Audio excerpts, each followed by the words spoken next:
Baru beberapa hari yang lalu, publik digegerkan oleh kabar yang sebenarnya kalau dipikir-pikir absurd. Mabes TNI datang ke polisi, mau melaporkan seorang pendiri startup, Ferry Irwandi, gara-gara unggahan di media sosial tentang darurat militer. Nah, saya langsung geleng-geleng kepala. Tentara kok kayak anak Twitter gampang tersinggung? Bukankah tugas utama mereka adalah menjaga perbatasan, menjaga kedaulatan, mengamankan wilayah udara, laut, dan darat kita dari ancaman asing? Bukan sibuk scrolling medsos, cari siapa yang kritik, lalu bawa-bawa pasal pencemaran nama baik. Mari kita lihat kronologinya. Hari Senin, Komandan Satuan Siber TNI, Brigjen Juwinta Omboh Sembiring, datang ke Polda Metro Jaya. Katanya ada dugaan tindak pidana yang dilakukan Ferry lewat unggahannya. Intinya, TNI merasa nama baik institusi tercemar. Padahal, Wakil Direktur Siber Polda Metro Jaya, AKBP Fian Yunus, dengan tegas menyebut institusi enggak bisa melaporkan pencemaran nama baik. Mahkamah Konstitusi sudah jelas memutuskan, delik ini hanya bisa dilakukan perorangan. Karena apa? Karena hanya manusia yang punya nama baik, punya perasaan, bisa tersinggung. Institusi itu benda mati. Mau dia marah, kecewa, tersinggung, itu absurd. Sekarang kita tanya balik. Kenapa TNI ikut-ikutan? Apa karena takut wibawanya hilang hanya gara-gara postingan seorang influencer? Kalau iya, berarti wibawa itu memang rapuh. Ferry sendiri bilang santai. Nomor saya bisa dihubungi wartawan. Masa TNI enggak bisa? Saya enggak takut. Kalau ini negara hukum, ayo jalani. Jawaban dingin, elegan, tanpa mewek. Justru ini bikin TNI terlihat panik sendiri. Lalu aktivis HAM Usman Hamid menyorot tajam. Ini sudah jelas melanggar batas. TNI itu bukan polisi, bukan jaksa. Tugas mereka ada di pertahanan. Kalau tiba-tiba ikut campur urusan sipil, artinya ada tanda bahaya.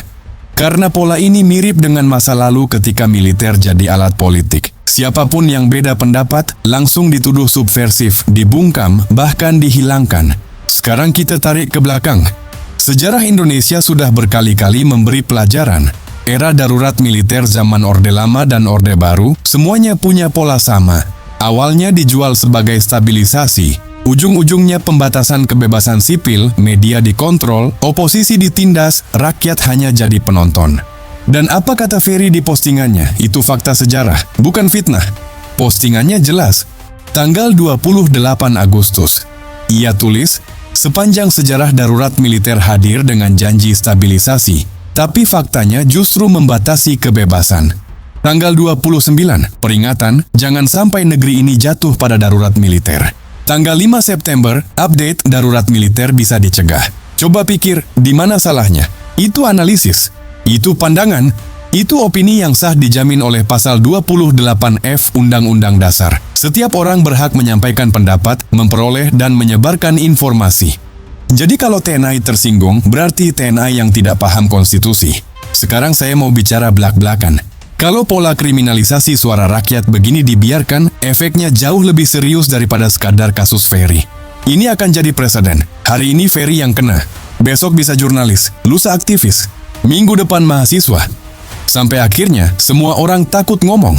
Negara berubah jadi authoritarian state dengan wajah demokrasi palsu. Dan lebih parahnya lagi, ini akan menggerogoti legitimasi TNI sendiri. Karena apa? Karena publik akan menilai tentara kita sibuk urus perasaan, bukan urus pertahanan. Sementara laut kita bolong, kapal asing lalu lalang. Sementara ruang udara kita ditembus drone, kita malah ribut soal unggahan Instagram. Saya kasih contoh, Amerika Serikat punya US Cyber Command. Tugas mereka jelas, menghadang serangan digital dari Rusia, Cina, Iran, dan kelompok kriminal transnasional. Bukan ngurus komentar netizen yang bilang Trump bodoh atau Biden pikun. Karena mereka paham, kritik politik dan sipil adalah urusan demokrasi, bukan urusan militer. Tapi di sini, militer malah repot mengurus nama baik institusi. Lah, institusi kok punya perasaan? Apa nanti PLN kalau listrik mati lalu dicaci, bisa lapor balik Anda mencemarkan nama baik PLN? Absurd kan? Mari kita bicara akar masalah. Politik sipil militer di Indonesia memang belum selesai. Sejak reformasi, Dwi Fungsi ABRI secara resmi dicabut, tapi mentalitasnya belum hilang. Masih ada rasa superioritas bahwa militer boleh campur tangan di ranah sipil. Nah, kasus Ferry ini cuma puncak gunung es. Dampaknya? Ada dua. Pertama, terhadap kebebasan sipil. Kalau kritik dianggap kriminal, demokrasi jadi formalitas. Rakyat cuma boleh tepuk tangan, enggak boleh bersuara. Kedua, terhadap posisi TNI sendiri. Kalau mereka terus ikut urusan sipil, mereka akan kehilangan trust. Rakyat akan melihat mereka bukan lagi pelindung, tapi ancaman. Dan ini bahaya. Karena legitimasi TNI itu bukan hanya dari senjata, tapi juga dari kepercayaan rakyat. Begitu trust itu hilang, mereka hanya jadi mesin kekerasan. Maka kasus Ferry Irwandi ini sebenarnya bukan soal satu orang. Ini cermin besar. Apakah Indonesia mau melanjutkan demokrasi atau mundur ke era otoritarian dengan wajah baru? Kalau saya pribadi, jelas, kritik itu vitamin, bukan ancaman. Dan kalau tentara tersinggung gara-gara kritik, berarti ada yang salah dalam cara mereka memahami tugas konstitusionalnya. Jadi saya tutup dengan satu kalimat tajam. Tentara itu alat negara, bukan alat perasaan. Kalau hari ini mereka repot urus postingan medsos, maka besok jangan heran kalau rakyat mulai bertanya, siapa sebenarnya yang mereka bela, negara atau egonya sendiri? Jadi kalau hari ini kritik di medsos aja bikin militer panas dingin, besok-besok jangan kaget kalau posting foto kucing pun bisa dianggap makar. Negara ini lama-lama bisa berubah jadi negeri komedi. Kalau Anda masih waras, masih pengen dengar analisis yang tajam, bukan bualan murahan, ya silakan subscribe channel ini. Kalau enggak, ya enggak apa-apa.